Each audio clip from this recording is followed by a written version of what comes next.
हर व्यक्ति सफलता का रहस्य जानना चाहता है। एक बार की बात है, एक व्यक्ति अपने जीवन में हमेशा ना सफल हो जाता था, चाहे वो कितना भी लगन और मेहनत से काम क्यों न कर ले, फिर भी वो अपने जीवन के लक्ष्य में कामयाब नहीं हो पाता था। इसी कारण वो व्यक्ति अपने जिंदगी से बहुत परेशान था। जब उस व्यक्ति को अपने समस्या का निवारण नहीं मिल पाया, इस बात से परेशान होकर एक घने जंगल में चला गया। उस जंगल में व्यक्ति को एक महान दार्शनिक सुकरात मिले, जिनसे उस व्यक्ति ने पूछा कि सफलता का रहस्य क्या है। तो सुकरात ने उस व्यक्ति से कहा कि वह कल सुबह नदी के पास मिले, वहीं पर उसे उसके प्रश्न का उत्तर मिलेगा। रात बीती, सुबह हुई, दूसरे दिन सुबह होते ही वह व्यक्ति नदी के पास पहुंचा। वहां सुकरात भी थे। उस व्यक्ति ने अपनी समस्या उस सुकरात से कही और कहा, मैं अपनी जिंदगी से बहुत परेशान हूँ, मैं अब जीना नहीं चाहता हूँ। मैं कितना भी मेहनत कर लूँ फिर भी मैं अपने जीवन में असफल हो जाता हूँ। मुझे सही मार्गदर्शन दीजिए। तभी सुकरात ने उस व्यक्ति को नदी में उतरकर नदी की गहराई मापने को कहा। वह व्यक्ति नदी में उतरकर आगे की तरफ जाने लगा। जैसे ही पानी उस व्यक्ति के नाक तक पहुंचा, पीछे से सुकरात ने आकर अचानक से उसका मुंह पानी में डुबो दिया। वह व्यक्ति बाहर निकलने के लिए छटपटाने लगा। बहुत कोशिश करने पर भी वह बाहर नहीं निकल पा रहा था। सुकरात उस व्यक्ति से अधिक शक्तिशाली थे। उन्होंने उस व्यक्ति को काफी देर तक पानी में डुबोए रखा। जब उन्हें लगा कि अब शायद थोड़ी और देर इसे डुबो के रखने से यह मर सकता है, तब उन्होंने उस व्यक्ति को छोड़ दिया। जैसे ही सुकरात ने उस व्यक्ति को छोड़ा, उसने अपना सर पानी से बाहर निकाल लिया, फिर जल्दी जल्दी सांस लेने लगा।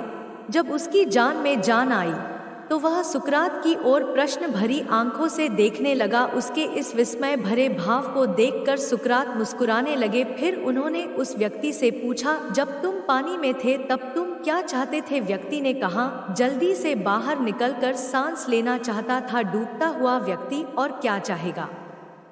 सुकरात ने कहा, यही तुम्हारे प्रश्न का उत्तर है। जब तुम सफलता को उतनी ही तीव्र इच्छा से चाहोगे जितनी तीव्र इच्छा से तुम सांस लेना चाह रहे थे, तो तुम्हें सफलता निश्चित रूप से मिल जाएगी। सफलता प्राप्त करने के लिए तुम्हें केवल उसी के योग्य प्रयास एवं श्रम करना होगा। हमें अपने जीवन में हार नहीं माननी चाहिए, हमेशा अपने लक्ष्य को महत्व देना चाहिए। हमारी मेहनत और लगन ही हमें आगे जाने की प्रेरणा देती है, हमारे कर्म ही हमारी किस्मत बदल देती है। हम अपने अच्छे बुरे कर्मों की वजह से ही सुख या दुख प्राप्त करते हैं, परंतु हम अपने भाग्य को सारी उम्र कोसते रहते हैं। अगर भाग्य को कोसने के वजह अपने कर्मों पे ध्यान दे और अपनी मेहनत पे ध्यान दे तो अपने मंजिल पे पहुंच सकती है।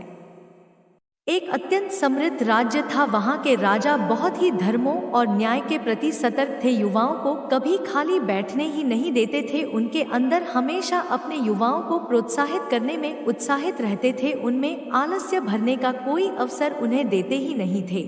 उस राज्य में सदैव या तो उत्सव की तैयारी हो रही होती थी, या तो खेती बाड़ी की, या नहीं तो किसी न किसी प्रकार के मेले की। वहां के राजा युवाओं के स्वास्थ्य और अर्थ यानी धन संपत्ति को लेकर सदैव सख्त रहते थे।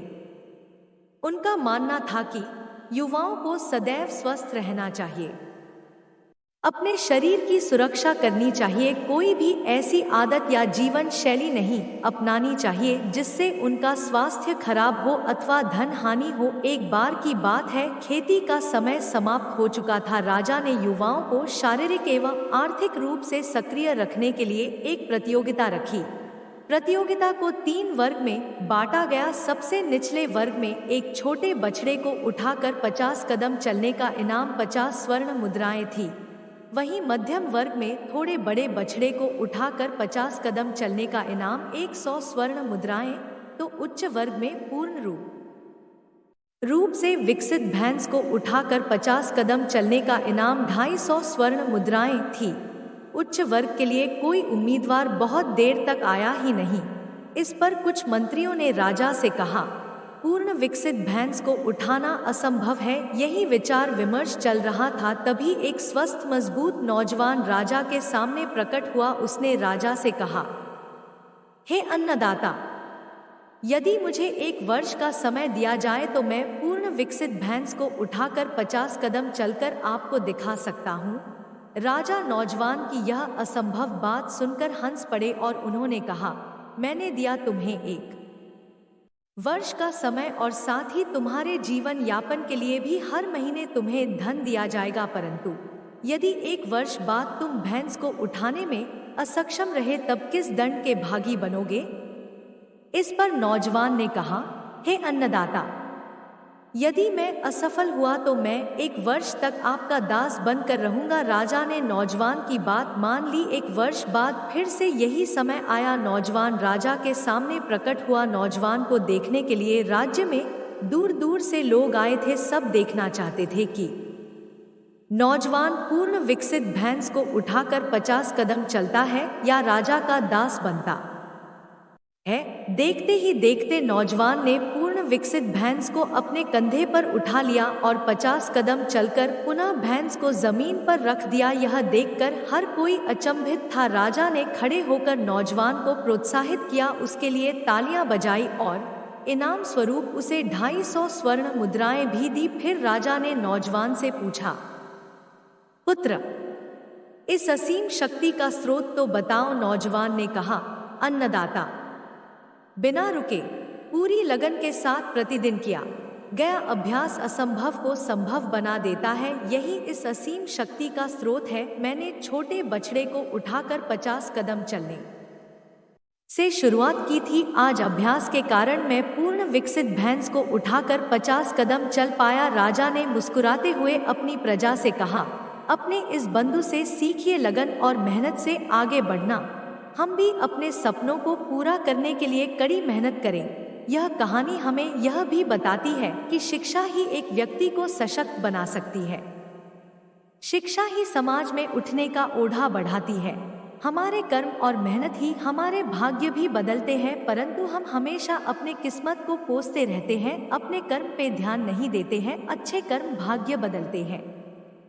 शिक्षा की शक्ति अलग अलग समय पर मनुष्यों ने अनुभव किया है। गांव के उस छोटे से स्कूल में, जहां धूल भरी गलियों के बीच किताबों की खुशबू फूलती थी, मास्टर जी राम प्रसाद का जादू चलता था। उनकी आंखें हमेशा चमकती रहती थी, जैसे किसी सपने को साकार करने के लिए बेताब हो। मास्टर जी को पढ़ाना सिर्फ एक नौकरी नहीं थी, बल्कि उनका जुनून था। वे मानते थे कि शिक्षा ही एक व्यक्ति को असली ताकत देती है। एक समय की बात है, गांव का छोटा सा लड़का विवेक मास्टर जी की इस बात को पूरी तरह से समझता था। उसकी चमकदार आंखें हमेशा किसी नई चीज को जानने की तड़प लगाती रहती थीं।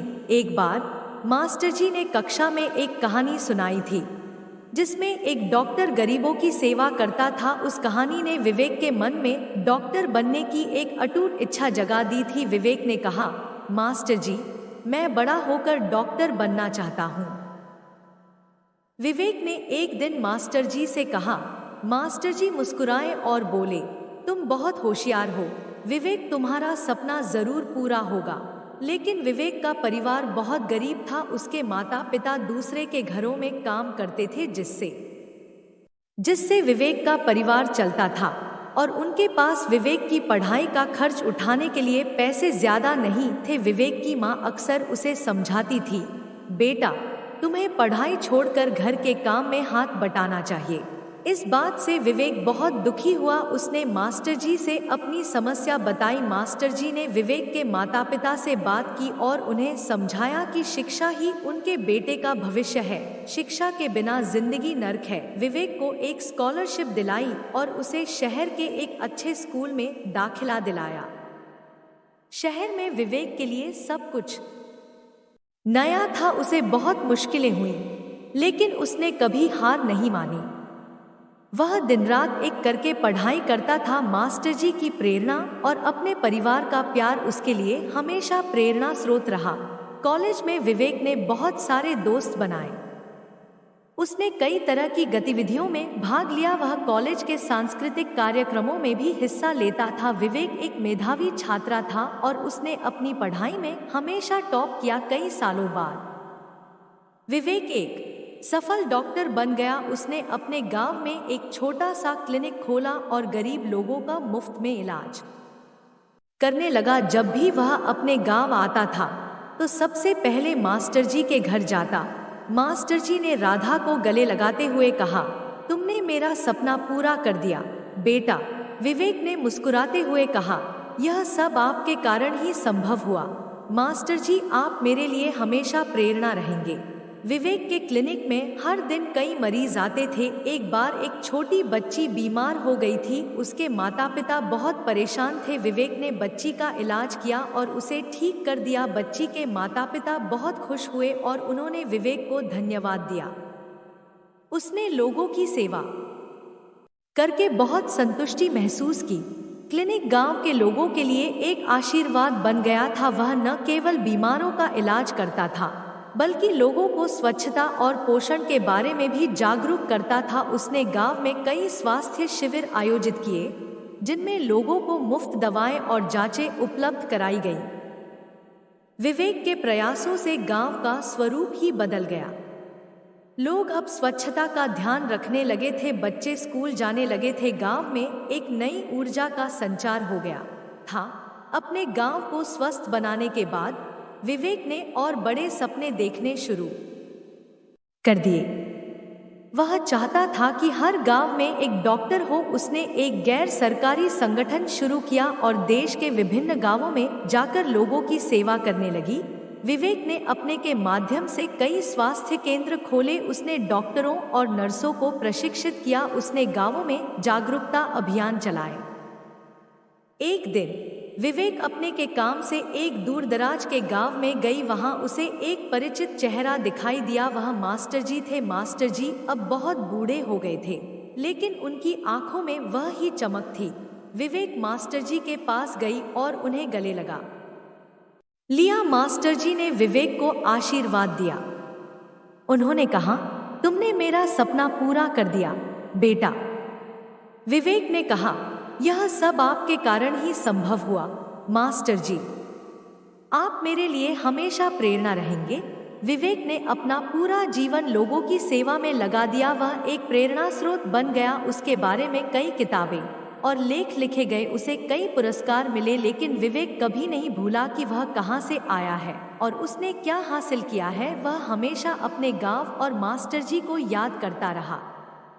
एक व्यक्ति अगर दृढ़ निश्चय हो तो वह कुछ भी हासिल कर सकता है। विवेक की कहानी हमें प्रेरित करती है कि हम भी अपने सपनों को पूरा करने के लिए कड़ी मेहनत करें और भविष्य में बड़ा करने के लिए बहुत बड़े मुकाम से गुजरना पड़ता है। अच्छे या बुरे कर्मों का फल हमें इस जन्म में नहीं तो अगले जन्म में भुगतना ही पड़ता है।